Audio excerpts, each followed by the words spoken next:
Série A Crise Mundial Predita. Parte 25. Duplo engano.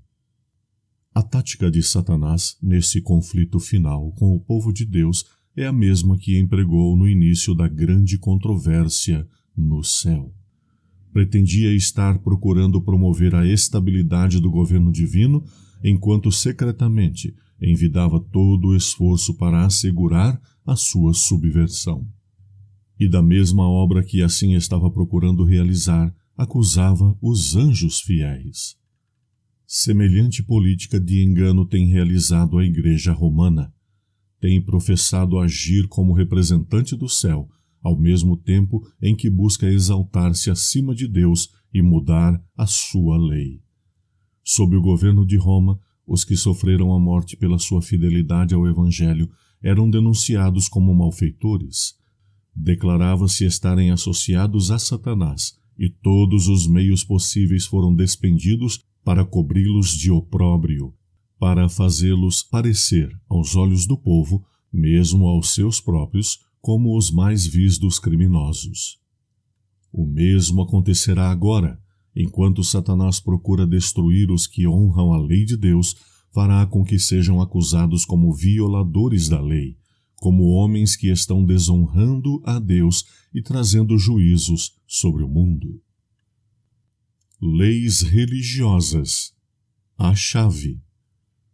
Deus jamais força a vontade ou a consciência, mas o recurso constante de Satanás para obter domínio sobre os que, de outro modo, não pode seduzir é a coação pela crueldade. Através do medo ou da força, empenha-se em reger a consciência e conseguir para si mesmo a homenagem.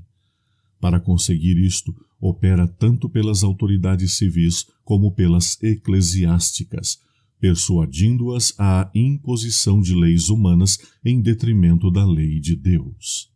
Os que honram o sábado bíblico serão denunciados como inimigos da lei e da ordem, como quebrantadores das restrições morais da sociedade, causando anarquia, corrupção e atraindo os juízos de Deus sobre a terra.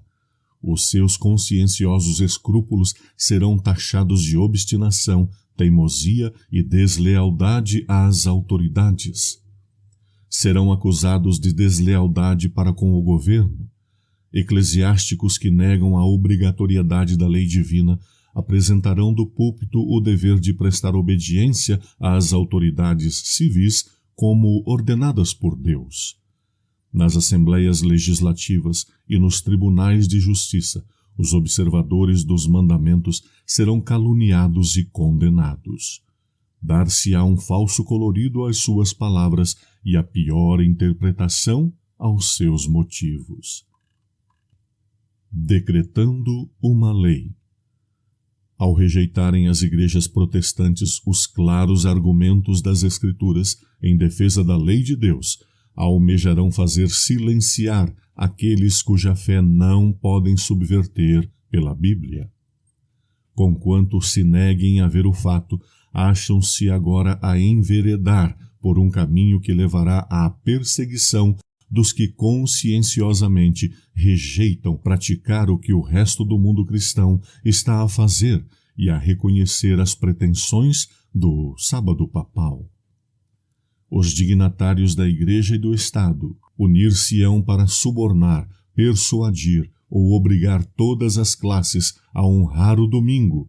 A falta de autoridade divina será suprida por decretos opressivos. A corrupção política está destruindo o amor à justiça e a consideração à verdade. Mesmo na livre América do Norte, governantes e legisladores, objetivando assegurar o favor público, cederão à exigência popular de uma lei que imponha a observância do domingo. A liberdade de consciência, obtida a tão grande preço de sacrifício, não mais será respeitada. No conflito prestes a iniciar-se, veremos exemplificadas as palavras do profeta: irou-se o dragão contra a mulher, e foi pelejar contra os restantes da sua descendência, os que guardam os mandamentos de Deus e têm o testemunho de Jesus. Apocalipse 12:17.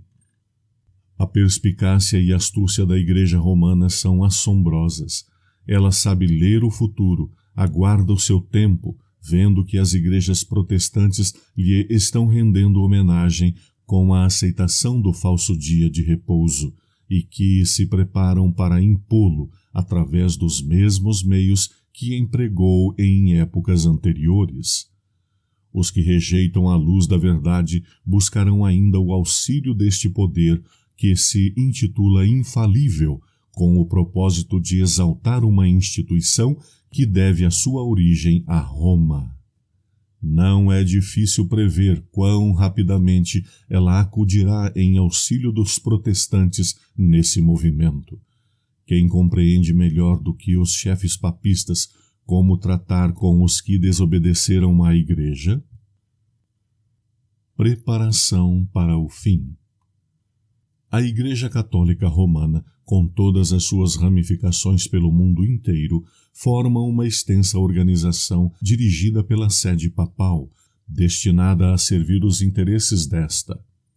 Instrui aos seus milhões de adeptos em todos os países do mundo, para que se considerem obrigados a obedecer ao Papa.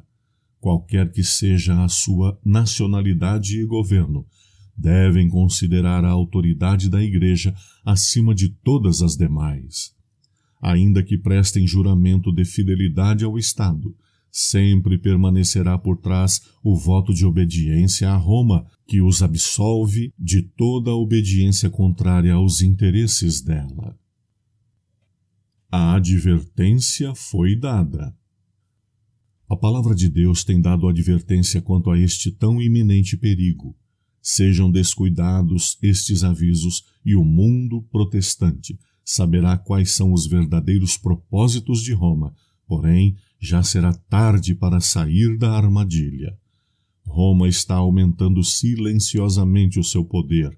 As suas doutrinas estão a exercer influência nas assembleias legislativas, nas igrejas e no coração dos homens.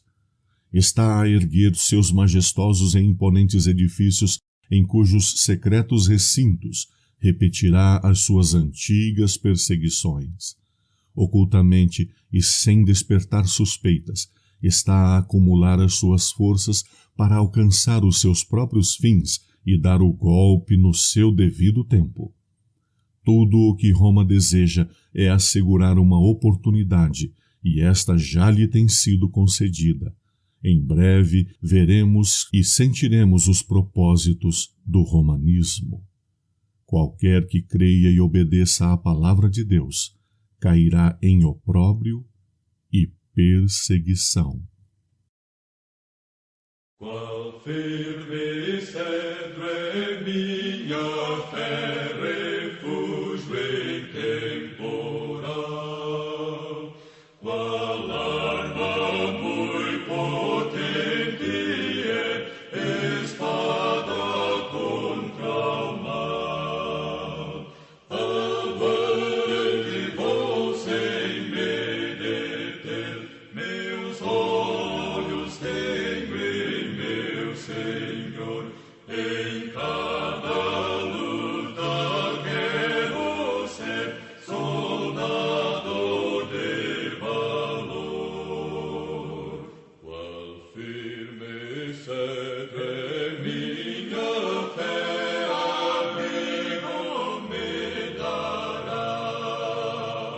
Qual sabre agudo e forte mão, assim não falhará. Do teu Espírito dá-me, ó Deus, e faz-me andar nos passos teus. De amor e fé enche os dias meus, até ao céu subir. Qual